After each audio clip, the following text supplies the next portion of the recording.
Hello friends, welcome back to my channel learn with केशा।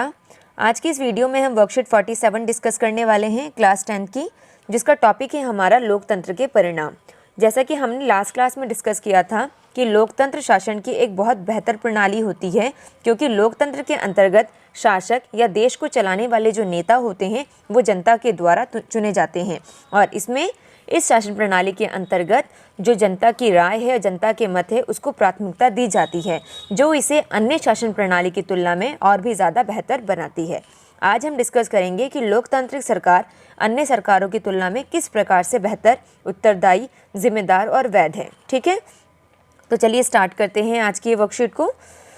तो सबसे पहले आपको दिया गया है कि लोकतांत्रिक सरकारें इसलिए बेहतर है क्योंकि अन्य सरकारों की तुलना में उत्तरदायी, जिम्मेदार और वैध है। चलिए एक एक करके हम इसको डिस्कस करते हैं। सबसे पहले हम बात करते हैं उत्तरदायी। जैसा कि हम सभी जानते हैं, हमने लास्ट वाली वर्कशीट में भी डिस्कस किया था, लोकतांत्रिक शासन प्रणाली के अंतर्गत जो सरकारें हैं उन्हें फैसले लेने में समय अधिक लगता है। इसका रीज़न ये है कि उसके लोकतांत्रिक शासन प्रणाली के अंतर्गत नियम कानूनों को फॉलो करते हुए फैसले लिए जाते हैं और ये फैसले जनता के हित में होते हैं, और इन फैसलों के लेने में समय ज़्यादा लगता है, इसलिए इनके बेहतर होने की संभावना अधिक होती है। साथ ही साथ इनमें हमें विधायिका और विपक्ष का सामना करना होता है, इसलिए लोकतांत्रिक शासन प्रणाली जो होती हैं उनके द्वारा लिए गए फैसले में वो उत्तरदायी होती हैं विधायिका के प्रति, विपक्ष के प्रति। इसलिए वो जनता की बेहतरी के लिए फैसले लेती है, जिसे समाज में अधिकतर लोग जो हैं वो उसे माने, उसे फॉलो करें। ठीक है, नेक्स्ट है हमारा जिम्मेदार। अगर हम लोकतांत्रिक सरकार की बातें करें तो लोकतांत्रिक सरकारें जो हैं, जो भी फैसला लेती है वो उनके परिणाम के लिए खुद जिम्मेदार ठहराई जाती है।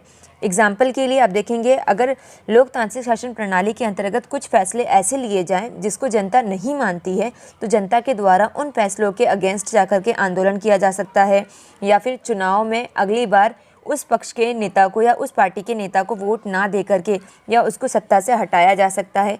इसलिए लोकतांत्रिक शासन प्रणाली के अंतर्गत सरकारों के द्वारा जो भी फैसले लिए जाते हैं वो बहुत जिम्मेदाराना तरीके से लिए जाते हैं, क्योंकि उन फैसलों का प्रभाव उनके आने वाली शासन प्रणाली पर और जो नागरिक हैं उन पर पड़ता है, और इन फैसलों के लिए वो खुद जिम्मेदार होती हैं। इसलिए वो अपना निर्णय लेते समय बहुत सतर्क होती हैं और जनता के हित में लेती हैं। ठीक है, नेक्स्ट है आपका वैध। लोकतांत्रिक शासन प्रणाली वैध इसलिए मानी जाती है क्योंकि अन्य शासन प्रणाली की तुलना में ये बहुत बेहतर है, जैसा कि अभी तक हमने डिस्कस किया है। क्योंकि लोकतंत्र के अंतर्गत जो शासन व्यवस्था है उसको चलाने में लोगों की एक महत्वपूर्ण भूमिका होती है, लोगों के मत को प्राथमिकता दी जाती है, लोगों के निर्णय को प्राथमिकता दी जाती है। इसलिए आप देखोगे कि लोकतांत्रिक शासन व्यवस्था के अंतर्गत सरकारें जो होती हैं वो वैध होती हैं, और ये सशक्त रूप से अपनी उपस्थिति दिखाती हैं और लोगों का समर्थन इन्हें मिलता है, और लोगों की राय के द्वारा ही ये शासन प्रणाली को और भी ज़्यादा बेहतर बनाने की कोशिश करती हैं। इसलिए लोकतांत्रिक शासन प्रणाली जो है वो अन्य शासन प्रणाली की तुलना में उत्तरदायी, जिम्मेदार और वैध होती है। तो चलिए अब आगे चलते हैं, क्वेश्चन आंसर डिस्कस करते हैं। आपका पहला क्वेश्चन है, लोकतंत्र बेहतरीन शासन व्यवस्था है क्योंकि, तो आप सबको पता है क्यों, क्योंकि ये उत्तरदायी, जिम्मेदार और वैध शासन है। ठीक है, इसका आंसर होगा द।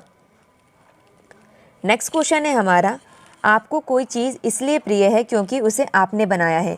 क्या लोकतंत्र भी ऐसा ही है? उदाहरण सही समझाइए। अगर आप देखेंगे, कोई भी चीज़ जिसे हम बनाते हैं या जिस चीज़ को हम पसंद करते हैं वो हमारे लिए प्रिय हो जाती है। इसी तरीके से अगर हम लोकतंत्र की बात करें तो लोकतंत्र का मतलब क्या है? लोगों का शासन, यानी लोगों की राय के द्वारा शासन प्रणाली को चलाना, जिसमें जो शासक होगा वो लोगों के द्वारा चुना जाएगा। तो उसके अंतर्गत जो व्यक्ति है या जो नागरिक है देश का, वह उसी को वोट देगा जो उसके हित के लिए काम कर रहा है, जो देश के विकास के लिए काम कर रहा है। ऐसे में अगर ऐसी शासन व्यवस्था जो लोगों के बहुमत के द्वारा, यानी ज़्यादातर लोगों के मत के द्वारा लाई जाती है, तो जाहिर सी बात है वो हमारे लिए प्रिय होगी। ठीक है, नेक्स्ट क्वेश्चन है हमारा, अगर लोकतांत्रिक सरकारों को विधायिका, विपक्ष या चुनाव का सामना ना करना पड़े तो क्या होगा? अगर इसके आंसर की बात करें तो सबसे पहले यहाँ पे एक क्वेश्चन रेज हो जाता है कि लोकतंत्र में अगर विधायिका, विपक्ष या चुनाव का सामना ना करना पड़े तो वो लोकतंत्र है ही नहीं। तो ऐसे में अगर लोकतांत्रिक शासन प्रणाली, तो वही शासन प्रणाली कहलाती है जिसके अंतर्गत विधायिका, विपक्ष और चुनाव का सामना करना पड़ता है। अगर सपोज कीजिए, अगर ऐसा इन फ्यूचर अगर ऐसा होता है कि सरकार में, कि लोकतांत्रिक सरकारों को विधायिका विपक्ष चुनाव का सामना ना करना पड़े। तो इससे क्या होगा, लोकतांत्रिक शासन प्रणाली पूर्ण रूप से लोगों के हित में नहीं होगी। दूसरा, उनकी आलोचना करने वाला कोई नहीं होगा। तीसरा, जो भी काम होंगे, जो भी निर्णय लिए जाएंगे वो नियम कानूनों को ध्यान में रखकर नहीं लिए जाएंगे। इस प्रकार से ये एक शासन की बेहतर प्रणाली नहीं हो पाएगी। ठीक है, क्योंकि लोकतंत्र का मतलब ही है कि लोगों का शासन होना, लोगों के हित के बारे में सोचना और इसके अंतर्गत नियम कानूनों को फॉलो करना, विपक्ष का सामना करना, चुनाव होना, और ये सारी चीज़ें नहीं होगी तो वो एक बेहतरीन शासन व्यवस्था बन ही नहीं सकती। ठीक है, नेक्स्ट क्वेश्चन है, आप अपने जीवन में बहुत से कामों के लिए उत्तरदायी होंगे। लोकतंत्र किन किन बातों के लिए उत्तरदायी है? तो इसमें हम बता सकते हैं कि लोकतंत्र देश में समानता लाने के लिए, देश का विकास करने के लिए, कानून के अंतर्गत शासन व्यवस्था को चलाने के लिए, शासन व्यवस्था इसमें पारदर्शिता बनी रहे इसके लिए, और लोगों के फैसले यानी जनहित में जो फैसले लिए जाते हैं इनके लिए समानता और शांति व्यवस्था बनाई रहे, इन सब चीज़ों के लिए लोकतंत्र जो है वो उत्तरदायी है। ठीक है, तो ये थी आज की हमारी वर्कशीट, बहुत छोटी सी लेकिन बहुत बड़े काम की। आई थिंक आप लोगों को अच्छे से समझ में आ गई होगी ये वर्कशीट।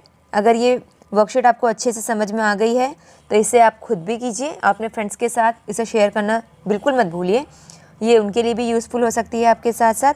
और मेरी ये वीडियो अगर आपको अच्छी लगे तो इसे लाइक कीजिए, शेयर कीजिए, और सब्सक्राइब नहीं किया है मेरे चैनल को अब तक तो सब्सक्राइब कीजिए। चलिए मिलते हैं अपनी नेक्स्ट वीडियो में, जब तक के लिए बाय बाय, टेक केयर।